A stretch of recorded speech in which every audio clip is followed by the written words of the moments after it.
आता बघूयात मुंबई उपनगरातील टॉप 9 घडामोडी। मुंबईमध्ये आज मेगा ब्लॉक, पश्चिम मध्य रेल्वेसह ट्रान्स हार्बर मार्गावर सेवा प्रभावित। ठाणे वाशी नेरूळ दरम्यान लोकल सेवा 5 तास बंद। प्रवाशांना याचा मोठा त्रास सहन करावा लागणार। महिला प्रवाशांच्या सुरक्षित प्रवासासाठी मुंबई उपनगरीय लोकल ट्रेन्समध्ये लवकरच गुलाबी कोच सुरू होणार। महिलांसाठी विशेष लोकल सोडल्या जातात, तरी सुद्धा गर्दी कायम असल्यानं प्रशासनाचा हा निर्णय।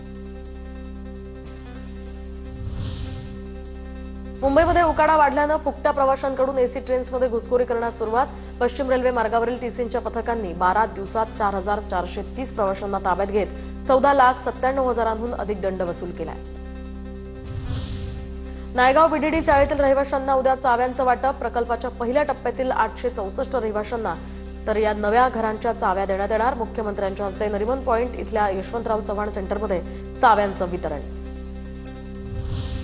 भिवंडीमधील मराडे पाडा या ठिकाणी उभारण्यात आलेल्या छत्रपती शिवाजी महाराज मंदिराला तीर्थक्षेत्र ब दर्जा मंजूर।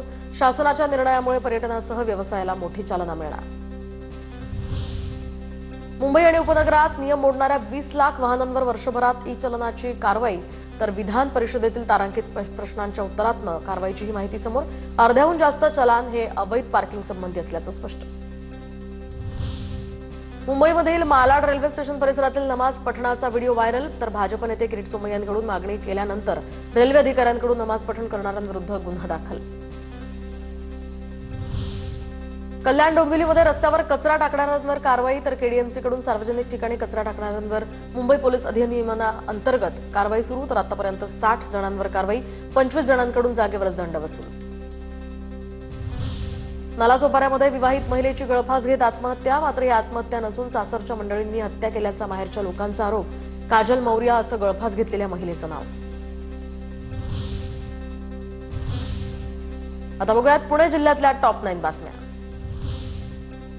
पुण्यातील मेट्रो भवनाचं आज फडणवीसांच्या हस्ते उद्घाटन होणार। फडणवीसांसह दोन्ही उपमुख्यमंत्री इथे उपस्थित राहणार।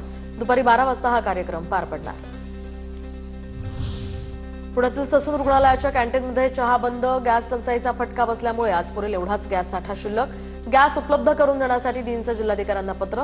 तर आज गॅस साठा उपलब्ध न झाल्यास उद्यापासून रुग्णांसह डॉक्टरांना सुद्धा जेवण मिळणं कठीण होणार।